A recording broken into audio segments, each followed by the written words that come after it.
Hola, ¿qué hay? Buenos días. Espero que estéis todos sanos y que aprovechéis estas circunstancias excepcionales que nos ha impuesto pues los seres con los que estamos tratando, que son los virus.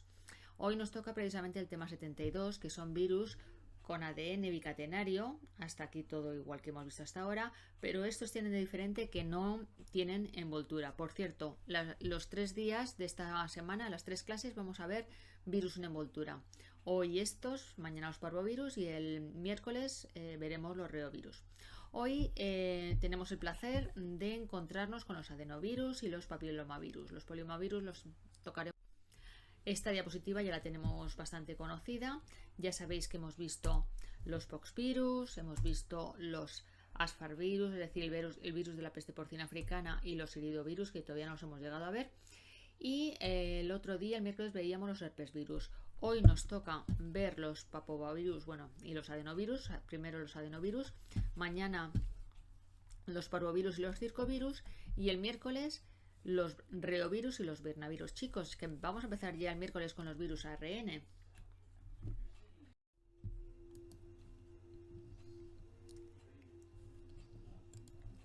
Primero que vamos a ver debe su nombre a que fue descubierta en 1953 en cultivo de las adenoides humanas, que son unas glándulas que están en la cabeza. El año siguiente se descubrió que también el agente productor de la hepatitis canina está producida por un virus de esta misma familia. Y aquí quiero que hagamos un paréntesis y que aquellos que tengáis perro detengáis el vídeo y que vayáis a buscar la cartilla de vuestro perro y veáis qué agentes están incluidos en la vacuna pentavalente, que imagino que sería la que pusierais a vuestros perros cuando eran cachorros.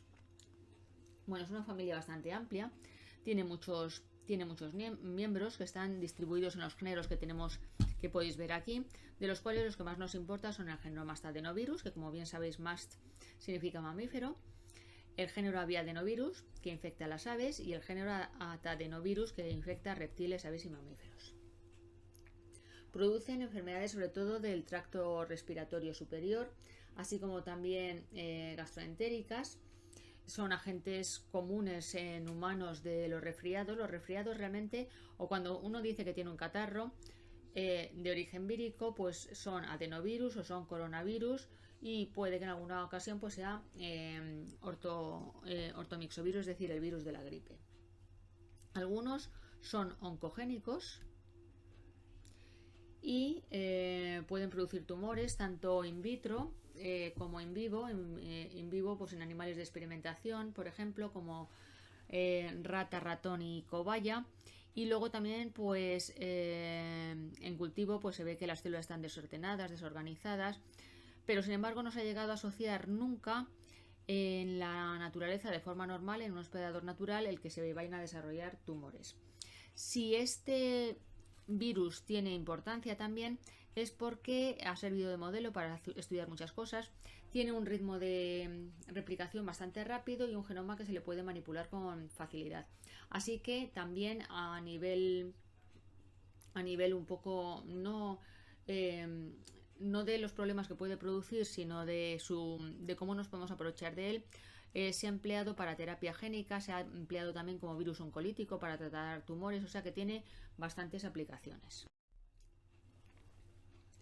Son virus que tienen, como comentaba anteriormente, son desnudos, tienen una simetría icosaédrica muy clara, que la tenemos aquí dibujada. Y en esta simetría icosaédrica, pues podemos ver varias cosas. Tiene un tamaño ya pues como la mitad de los que veníamos estudiando hasta ahora, como de 80 a 100 nanómetros de diámetro.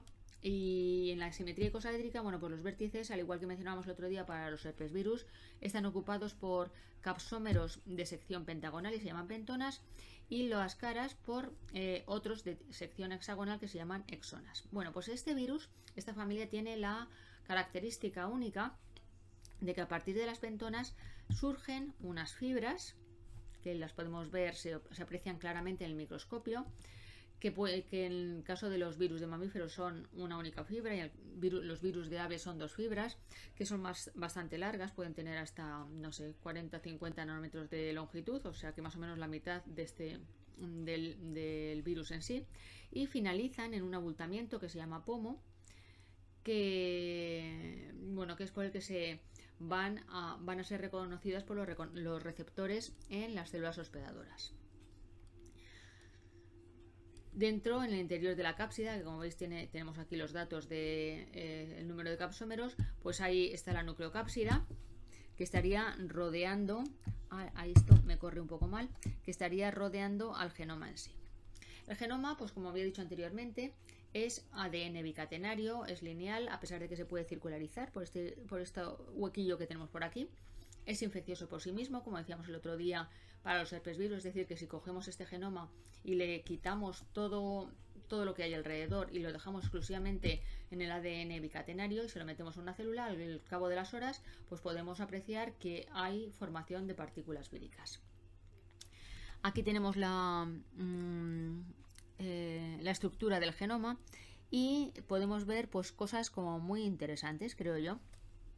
Tenemos unos genes que son amarillos, esos genes amarillos se llaman L, y tenemos otros genes que son verdes, y esos genes verdes se llaman E. ¿Se os ocurre pensar qué son los genes E y qué son los genes L? Seguro que habéis caído en ello. Los genes E, que dijimos que eran los verdes, son los early, los tempranos, mientras que los genes L son los late, los tardíos, los que codifican proteínas tardías. Y si me quería detener más en ellos, porque vemos que están aquí pues como formando esta escalerita. Bueno, pues para entender esta escalerita, está en la siguiente diapositiva, he puesto un vídeo que no os lo voy a proyectar, pero sí que querría que lo visualizarais, lo he hecho yo y la verdad es que no es que me haya quedado maravilloso, pero bueno, espero que se entienda, en el cual explico lo que son los ORS, los marcos de lectura abierta, y por qué en muchos virus vamos a ver que no está todo de corrido, no está todo seguido como habíamos visto hasta ahora, sino que ocupan como diferentes escalas. Lo máximo que pueden ocupar son tres fases distintas o marcos de lectura abierto, y en ese vídeo os explico por qué.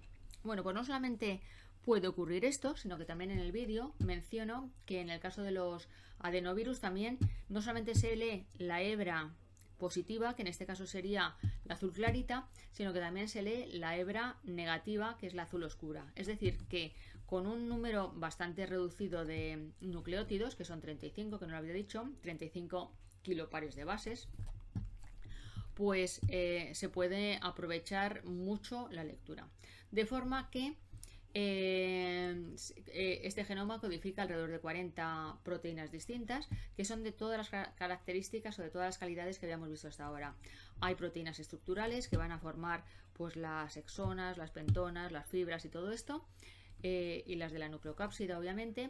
También hay proteínas con actividad enzimática, que esas van a ser las proteínas tempranas sobre todo, y luego además también hay otras proteínas que van a modular el ciclo celular y la respuesta inmunitaria.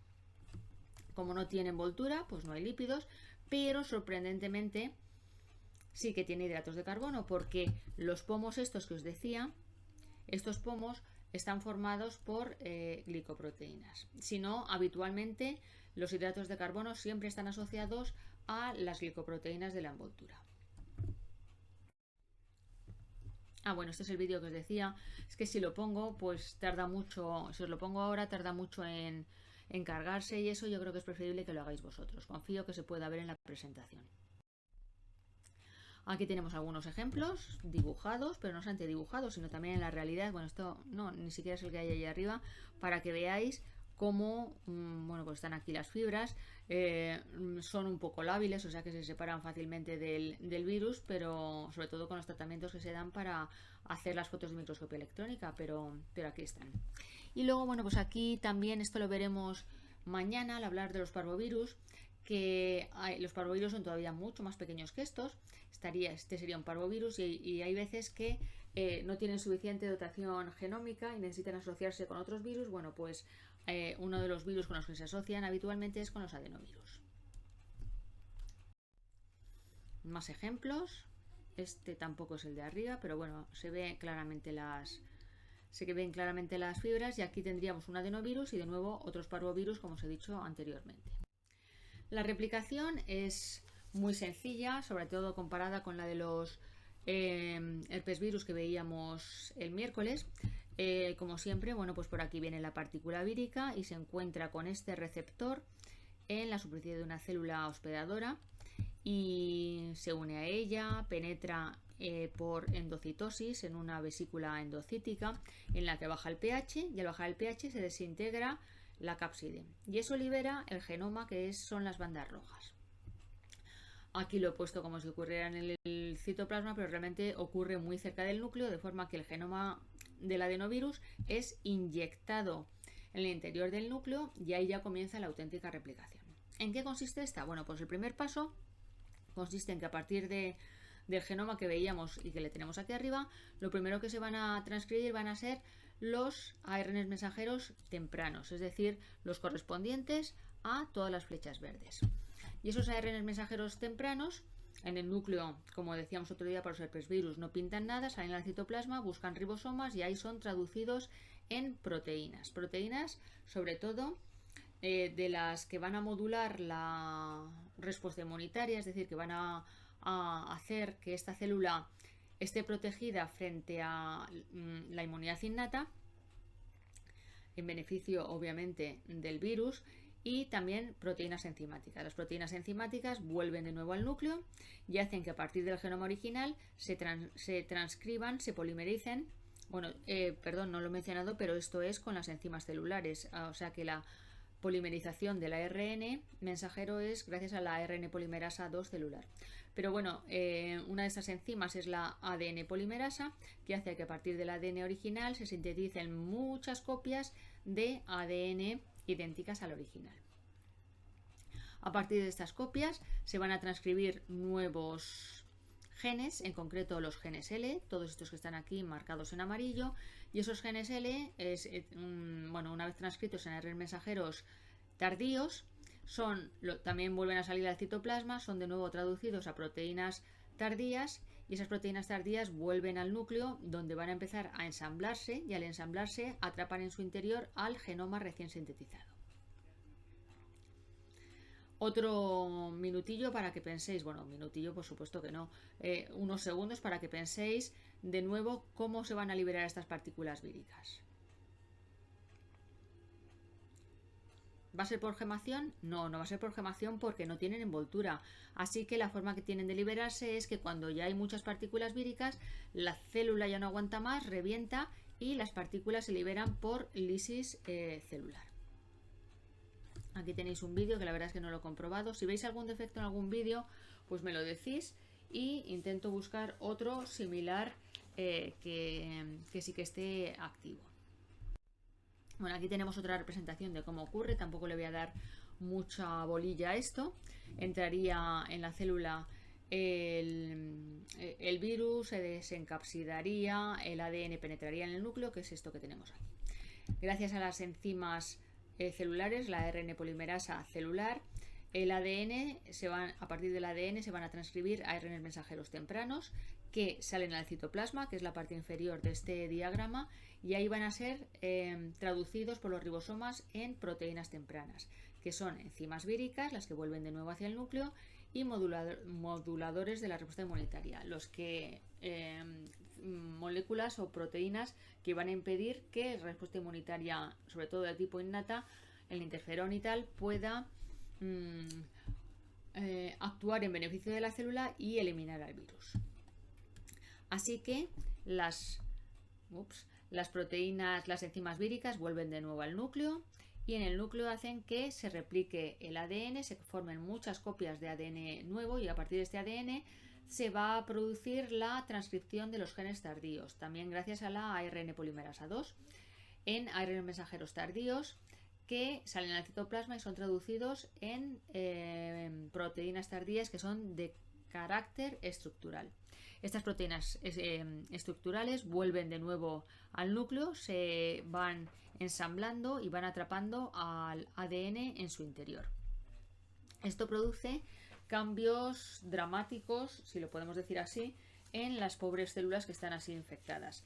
Sobre todo, les va a modificar la síntesis de ADN, de ARN y también de proteínas. Y esto va a producir unas aberraciones cromosómicas que son visibles por el microscopio electrónico.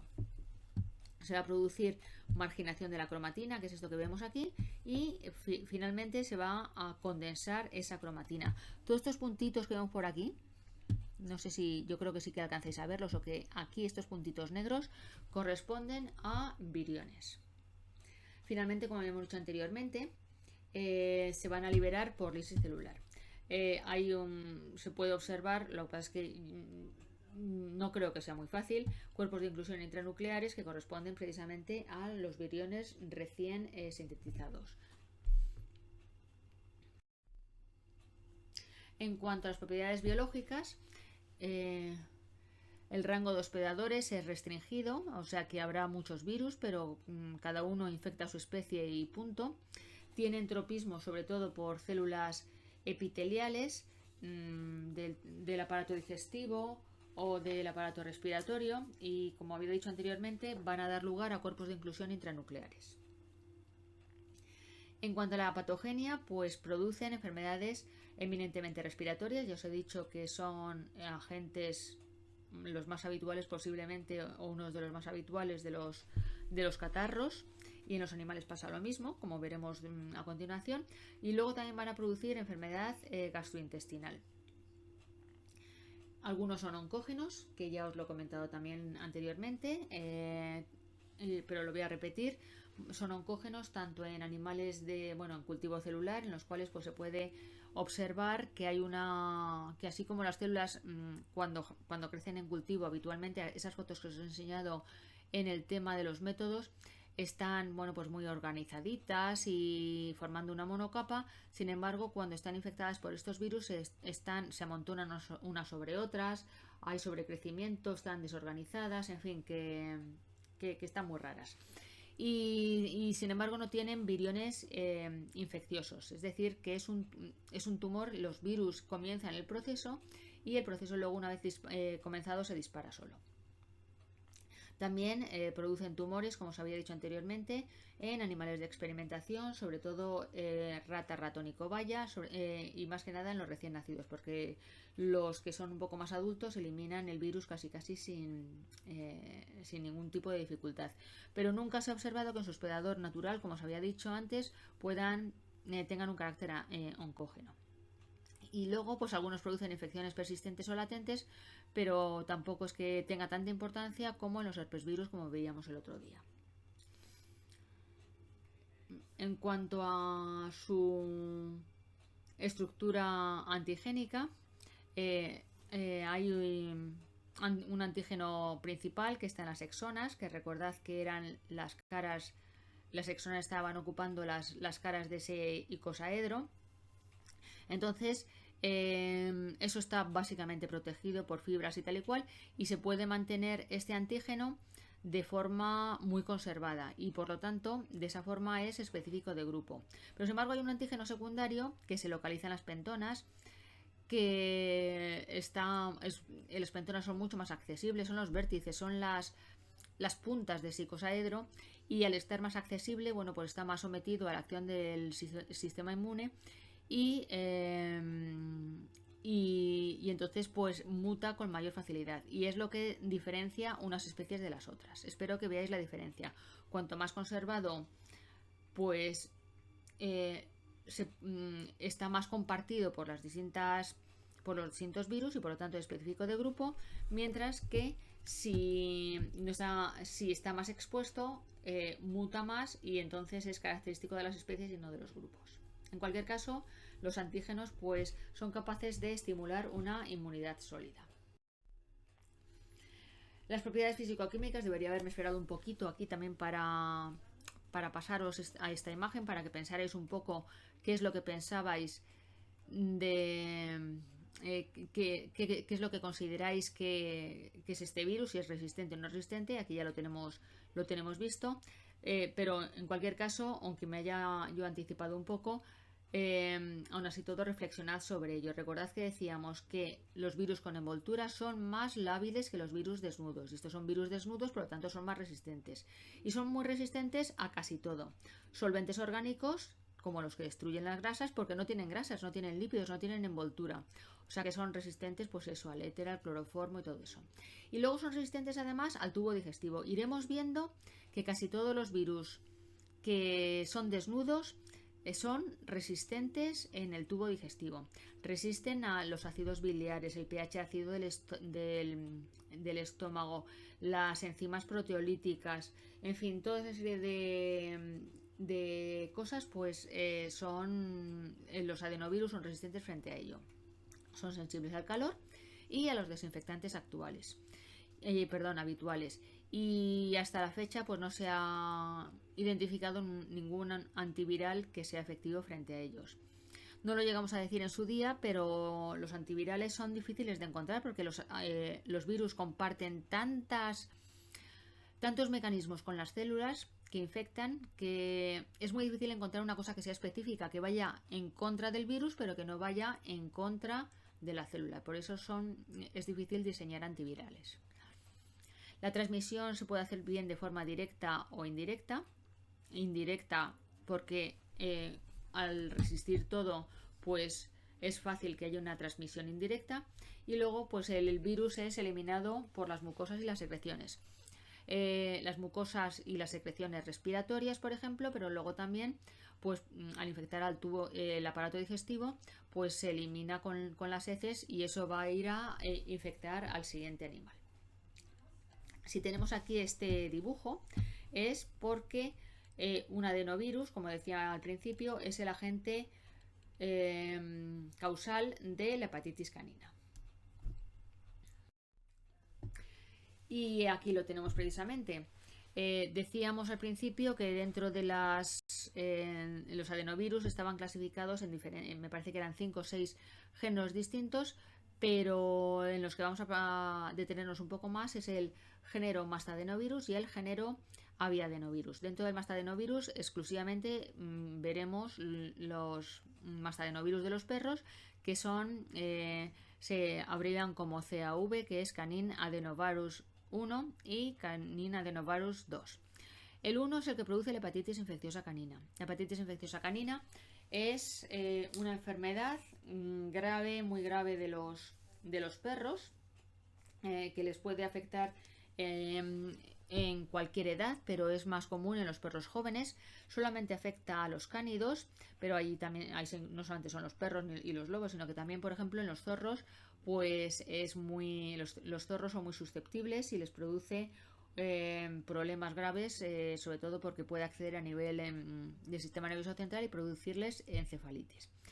El virus, tras penetrar generalmente por vía oral, va a replicar en las tonsilas y en las placas de Peyer y de ahí se va a producir viremia y se va a distribuir sobre todo al hígado y va a ser captado por las células de Kupffer y al riñón, donde va a producir glomerulonefritis.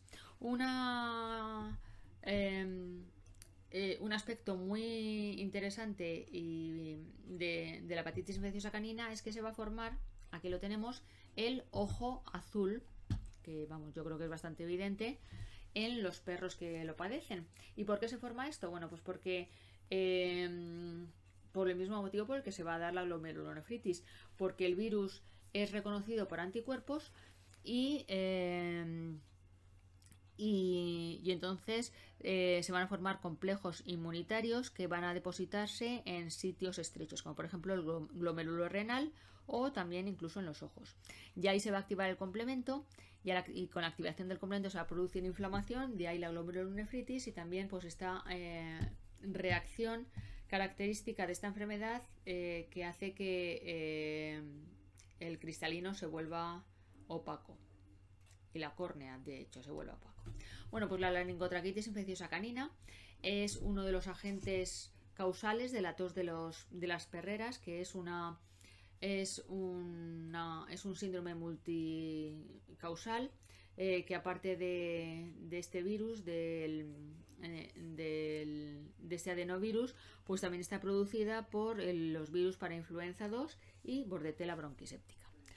Pues si queréis saber más, hemos escrito este libro, ¿cómo se llama? Manual gráfico de inmunología y enfermedades infecciosas del perro y del gato. Y tenemos un capítulo dedicado a la hepatitis infecciosa canina. Como veis, pues es un libro muy didáctico, muy fácil de leer, con el texto muy sintético.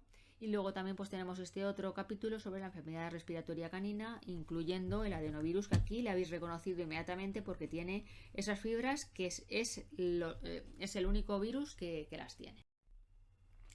En cuanto a adenovirus, los dos virus más importantes afectan a las gallinas, y uno produce el síndrome de caída de puesta, que como su nombre bien indica, pues lo que más la caracteriza es que hay una disminución de la puesta, los huevos aparecen también o sin cáscara o ásperos o decolorados, serían estos que tenemos aquí en esta imagen.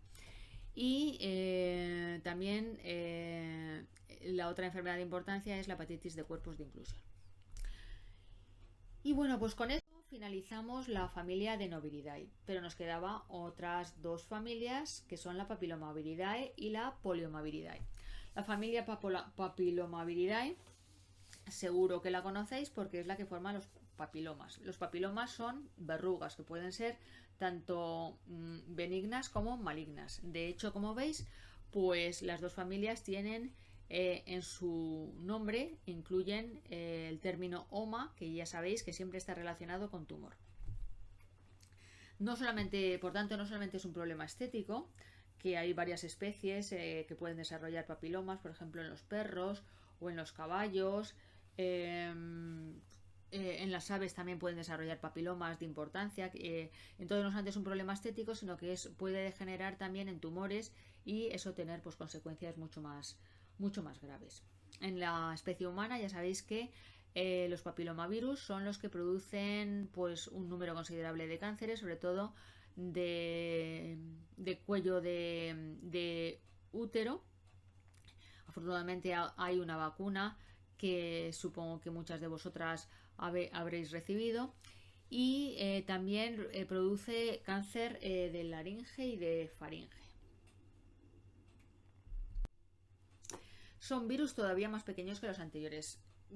Poned en contexto todo lo que ya hemos visto. Los poxvirus eran virus muy grandes comparados con los demás. Por eso tenían un genoma tan grande y podían prescindir del núcleo para replicarse. Los asfarvirus eran un poco más pequeños, pero aún así todos seguían siendo virus grandes y también podían replicarse en el citoplasma. Pero ya los herpesvirus eran virus un poco más pequeños, y sobre todo que su genoma no tenía tanta capacidad y por lo tanto necesitaban replicar en el núcleo. Y acabamos de ver los adenovirus, que hemos dicho que tienen un tamaño como de 80 o 90 nanómetros y un genoma como de unos 35-40 kilopares de bases. O sea que estos que estamos viendo ahora son la mitad que los adenovirus. Tienen tan solo 45 a 55 nanómetros de diámetro. También son virus desnudos y tienen simetría icosaédrica. Ya sé que esto no parece un icosaedro como los que hemos visto antes. Aquí a lo mejor sí que se puede parecer un poco más. Pero recordad que os decía el primer día que incluso un balón de fútbol es un icosaedro, en el cual los parches pentagonales serían los vértices y los hexagonales serían las caras de ese icosaedro. Una cosa que no he mencionado, bueno, pues papilomavirus, la familia Papilomaviridae está distribuida en 39 géneros que tienen nombres de letras griegas, o sea que existiría el alfa papilomavirus, beta papilomavirus, etcétera, etcétera, etcétera. Como veis son muchísimos y realmente no sé qué es lo que han hecho porque las letras griegas no son tantas. Y luego pues el Poliomaviridae tan solo tiene un género que se llama Poliomavirus. El ADN, a diferencia el ADN es ADN bicatenario, pero a diferencia de lo que hemos estado viendo hasta ahora, es un ADN circular, que sería esto que tenemos aquí representado. Tiene un tamaño muy pequeño comparado con todo lo que hemos visto hasta ahora. Recordad que los adenovirus habíamos dicho que tenían un tamaño como de unos 35-40 kilopares de bases. Aquí el tamaño son tan solo de 5 a 8 kilopares de bases. Lo tenemos aquí representado. Supongo que ya entenderéis por qué están las cosas así montadas. Eso quiere decir que todo esto, E7, E1, E4, E5 y el E2, están en un marco de lectura abierto, mientras que el E1, el E6 y E2 están en otro marco de lectura abierto. Incluso aquí, en el papilomavirus bovino, pues ahí se ocupan los 3 marcos, que sería lo que vendría a representar esto. O sea que fijaos qué aprovechamiento tan importante del genoma tienen estos virus.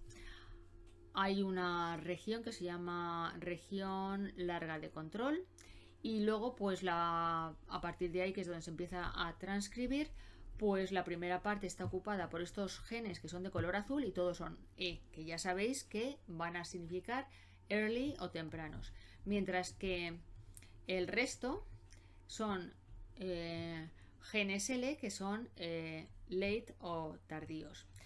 Así que tan solo tiene 2 genes tardíos y cada uno codifica una proteína. Todo esto tan bonito que tenemos aquí, esa cápsida tan preciosa, está codificada tan solo por 2 genes. O sea que fijaos, si es que esto es espectacular, ¿verdad? Que con solo 2 proteínas distintas se pueda construir una cosa como esa.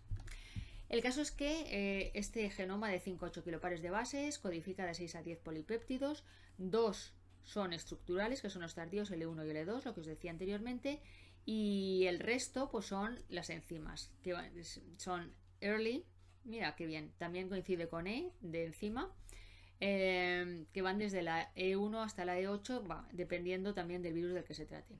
Como no hay envoltura, no hay lípidos, y como no tienen las fibras que tenían los adenovirus, pues tampoco hay hidratos de carbono.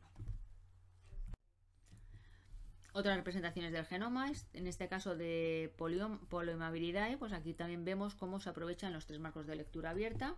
No voy a insistir más en ello. El mecanismo de replicación es básicamente igual que lo que hemos visto para los adenovirus.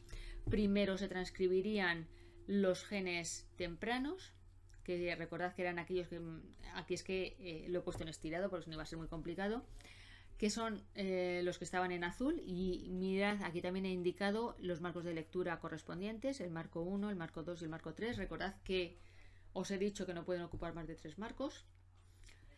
Se van a transcribir gracias a la ARN polimerasa celular en ARN mensajeros tempranos en el núcleo, que salen al citoplasma y son traducidos por los ribosomas en todos estos enzimas, nada más que enzimas. Estas enzimas vuelven al núcleo y hacen que a partir del ADN original, que es todo esto, se transcriban, se polimericen muchas más moléculas idénticas a la inicial, y a partir de estas, y también gracias a las enzimas que se habían sintetizado anteriormente, esto es la fase intermedia, como bien sabéis, se van a transcribir ARN mensajeros tardíos por la ARN polimerasa celular, que son transcritos en que salen al citoplasma y son transcritos y son traducidos por los ribosomas en proteínas estructurales que vuelven al núcleo, empiezan a ensamblarse, y al ensamblarse atrapan al ADN recién sintetizado para formar las nuevas partículas víricas. Así que todo muy parecido a lo que habíamos hablado para los adenovirus. Pero sin embargo hay una cosa que les caracteriza y que yo creo que es muy interesante, y es que todo esto está muy, no sé cómo llamarlo, muy sincronizado. Tiene que estar muy bien organizado y muy bien orquestado para que salgan las partículas víricas de forma correcta. Hemos dicho que tienen, no sé si lo hemos dicho o no, pero vamos, yo creo que es obvio, tienen tropismo por células epiteliales, y esto representaría pues la piel, con sus diferentes estratos. Recordad lo que os decía el día que hablábamos de los poxvirus, de las distintas capas de la piel. Básicamente son estas que tenemos aquí puestas en la parte de la izquierda. Bueno, pues no todo se multiplica en la piel. De hecho, solamente se van a multiplicar las células más internas, que a medida que siguen multiplicándose las células internas, van empujando hacia la superficie a las que son como más viejas y más antiguas, y cuando llegan a la superficie ya son células totalmente muertas que se pueden desescamar y todo eso. El caso, lo que os quiero decir es que las únicas células que se multiplican son las que están más profundas, en concreto las del estrato espinoso, lo mismo que decíamos para el caso de la viruela. Así que, porque haya abrasiones en la piel o algo así, es cuando penetran los papilomavirus e infectan estas células del estrato espinoso. Aquí tenemos un poco más la representación de cómo serían las células en cada uno de los puntos. De hecho, puede que incluso infecten a este nivel. El caso es que en las células más vitales se van a transcribir los genes de las proteínas E1, E2 y E5 y se van a traducir en estas proteínas. A medida que las células van saliendo hacia la superficie, bueno, pues se van produciendo una serie de condiciones que permiten que ocurran el resto de fases del ciclo de replicación. A esta altura se replicaría el ADN vírico y también se transcribirían las proteínas E6 y E7. Las células continuarían su viaje hacia la superficie, llevando con ellas a los virus, y ya en la última porción, en el estrato granuloso, cuando las células están ya bastante envejecidas y tienen esta forma bastante plana, pues entonces se van a ensamblar, en primer lugar se van a transcribir los ARNs mensajeros tardíos, que se van a traducir en proteínas L1 y L2, que se van a ensamblar y se van a formar las nuevas partículas víricas. Estas partículas víricas se van a liberar, van a estar en las células, que las células se van a lisar, aunque el virus no haga nada por ello, porque ya están, como os digo, ya están envejecidas, son frágiles, y al lisarse pues liberan las partículas víricas hacia el exterior, que van a ir a infectar o a otro animal o a otra zona de la piel.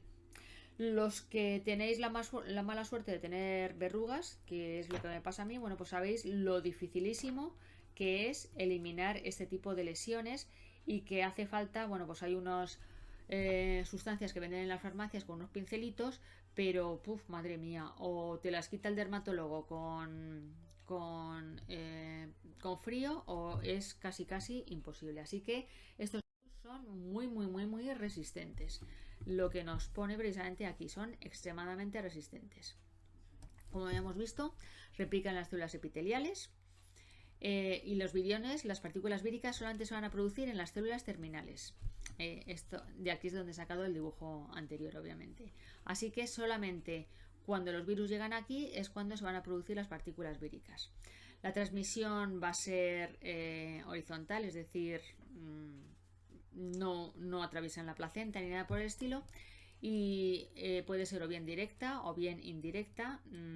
Indirecta porque resisten mucho. Van a producir tumores y también pueden llegar incluso a ser, bueno, pues muy malignos, y se van a liberar por descamación celular, liberando los viriones maduros con las células muertas del estrato córneo. Por todos estos motivos, pues hay falta de respuesta inmunitaria frente a ellos. Y con esto es la última diapositiva de mi clase, así que, como siempre os digo, si observáis que alguno de los enlaces no funciona correctamente o si os ha quedado alguna duda, pues por favor escribidme, y los que ya lo habéis hecho sabéis que suelo responder bastante rápido.